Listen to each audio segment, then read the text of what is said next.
North Korea's latest launch designed to cause maximum mayhem, minimal blowback. Tokyo, North Korea's latest missile launch seemed, as Stephen Haggart of the University of California at San Diego described it, perfectly calibrated to create political mischief. The missile launched early Tuesday appeared to be a Hwasong-12, the intermediate-range ballistic missile that North Korea has been threatening to shoot into the waters near the U.S. territory of Guam. But North Korea didn't shoot it southeast toward Guam. Instead, it lobbed the missile in a northeasterly direction, over Japan and into the Pacific Ocean. This enabled it to send a strong political signal and to glean valuable technical data on its rapidly advancing missile program, without overtly crossing a red line and spurring the United States into action, analysts said. Taro Kono, Japan's foreign minister, acknowledged as much. If North Korea had launched the missile to the south, the U.S. might have viewed it as a considerable provocation and responded accordingly, Kono told reporters after the launch, as the government reeled. The launch also seemed designed to drive a wedge between North Korea's neighbors. In Japan, Prime Minister Shinzo Abe called it an unprecedented, grave and serious threat. Abe wants to beef up Japan's military capabilities, and missile launches like this provide ammunition for his controversial cause. Meanwhile, South Korea's Liberal President Moon Jae-in, who has promoted engagement with Pyongyang, immediately denounced the launch and sent his fighter jets to drop bombs on a shooting range near the border with North Korea, a show of South Korean might. North Korean missile flies over Japan, prompting an angry response from Tokyo. Both reactions will have rattled Beijing, which Tuesday called on all sides to take a step back.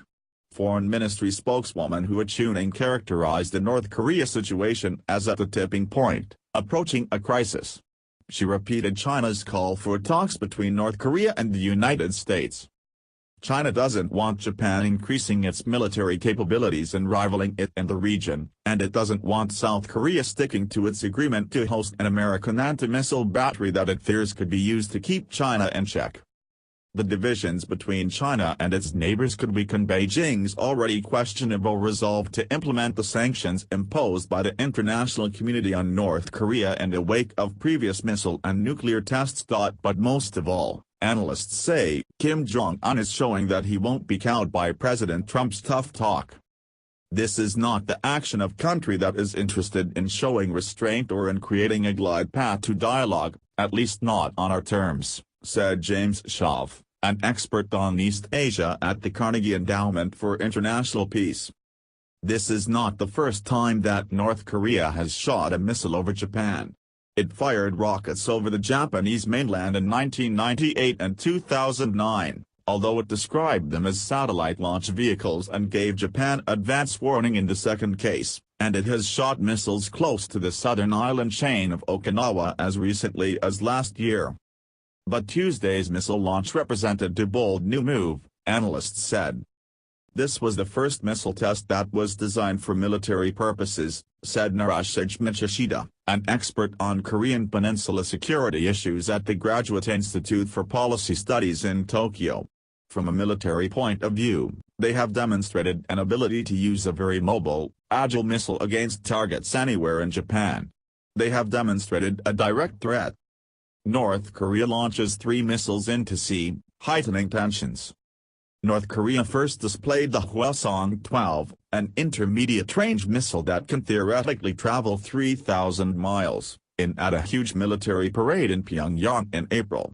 But it didn't successfully fire it until mid-May, when it launched it almost straight up so it would splash down in the sea between the Korean peninsula and Japan and avoid flying over Japan.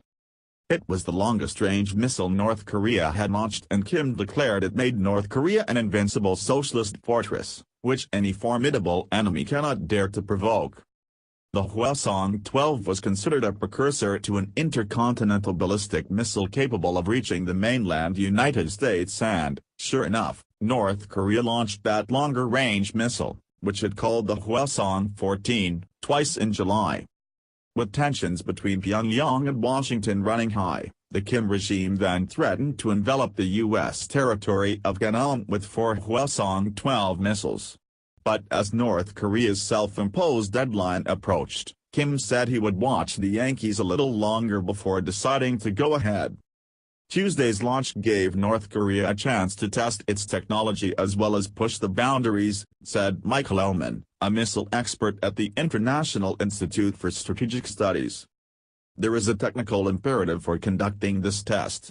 They want to be able to look at re-entry dynamics and how it performs on a more normal trajectory, said Ellman, noting, however, that North Korea would have had to send out boats to receive telemetric signals from a missile traveling so far.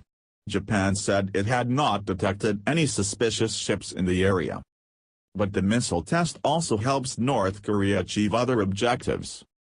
In a way, it's kind of a trial balloon. If we overfly Japan, what happens?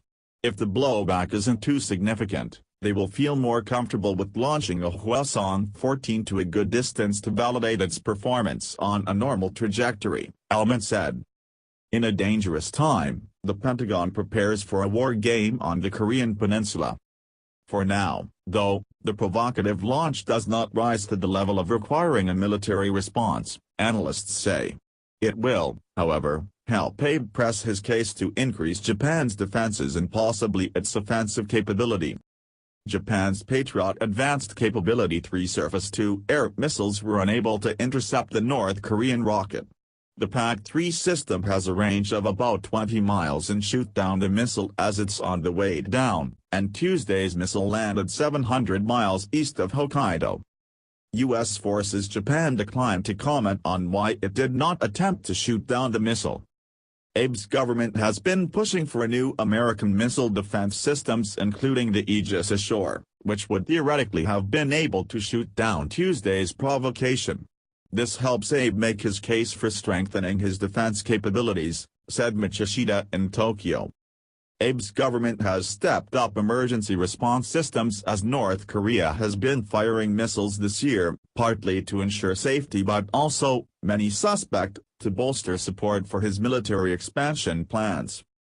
After alerts went out on cell phones and sirens blared on Tuesday morning, people in Hokkaido certainly felt that the threat was real.